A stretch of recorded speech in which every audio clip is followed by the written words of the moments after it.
Prayer will change you before it changes your circumstances. We actually see this in Psalm 139, verse 23 and verse 24. I want to read it for you, and I want to invite us into this conversation because I believe that a lot of people view prayer passively, but when we view it from the context of how the author in Psalm 139 is viewing it, this is both a dangerous prayer, but also a very much so necessary prayer. It reads as follows: Search me, God, and know my heart. Test me and know my concerns. See if there's any offense weighing in me. Lead me the everlasting way. Now, this is important because if we actually bump up to verse 1 inside of chapter 139, we actually read the following. And so I want to read it with us. The Lord, you have searched me and known me. You know when I sit and you know when I stand up. You understand my thoughts far greater than I do. In one version it says, you observe my thoughts.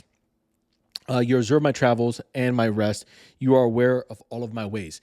This is someone who is essentially saying, I know that you know me better than I know myself. You see, a lot of times we view prayer as what can I get out of God, but really how we should be viewing it as well is what can God get out of us, both from a serving perspective. So what can God bring out of me that's going to have an impact on other people who have actually been called to lead? But then the other side of that is what can God get out of me that is no longer conducive to the life that he wants me to fall into? And so I want you to think of this for a second.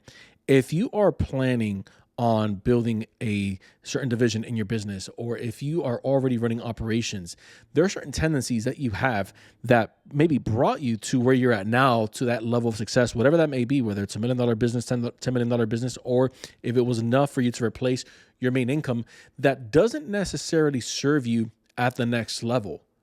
A lot of times we are resistant to change because it's painful. And because we're resistant to change because it's painful, we want to resume playing at the same level that we know that we've already dominated.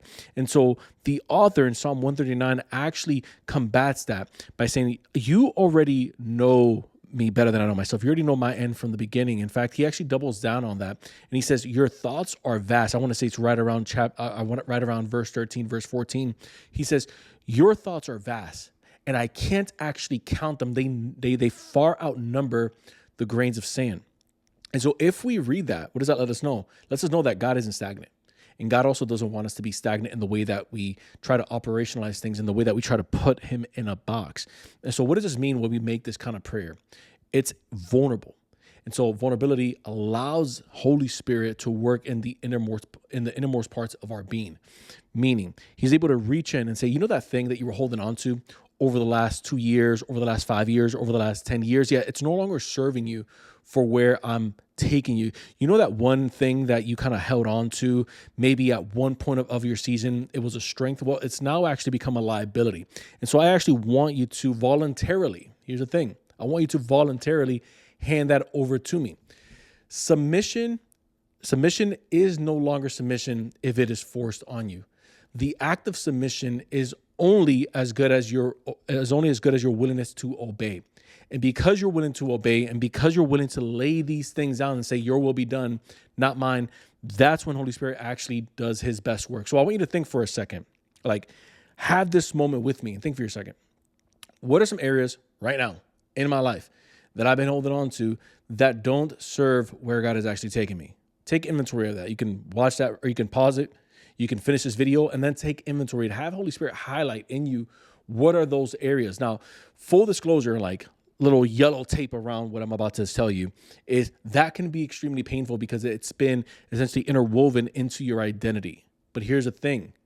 God is always shifting an identity of someone because it's not a stagnant statement. So if you look at the life of David at one point was a worshiper, even though he never ceased to be a worshiper. David moved into being a warrior, even though he never ceased just being a warrior. David moved into leadership, even though he never ceased just being a leader. David moved into kingship, even though he never ceased just being a king. And so there were multiple facets of how David operated in his life, but depending on where he was in that given season, based on how he was allowing God to search his innermost being, that's where he was able to shift into these different assignments of where God was actually calling him.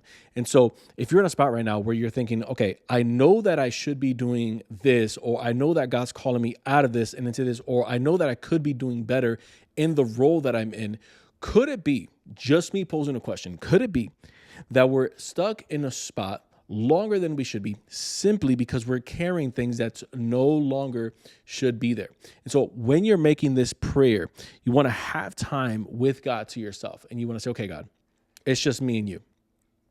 I want to know how you view me, and I want to exchange the way that I've been viewing myself up to this point, and I want to see the lens and the filter of how you view me, not just how I view myself, through my insecurities, through my inadequacies, through my shortcomings.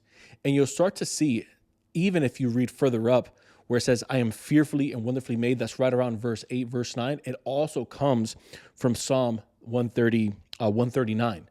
And so on your own time, as you're studying, this would be a really good book for you to dive into and see how it is that God is speaking to you, not just for the season that you're in, but for the season that you're going to, because through that act of obedience, it's going to change the way that he can actually use you going forward.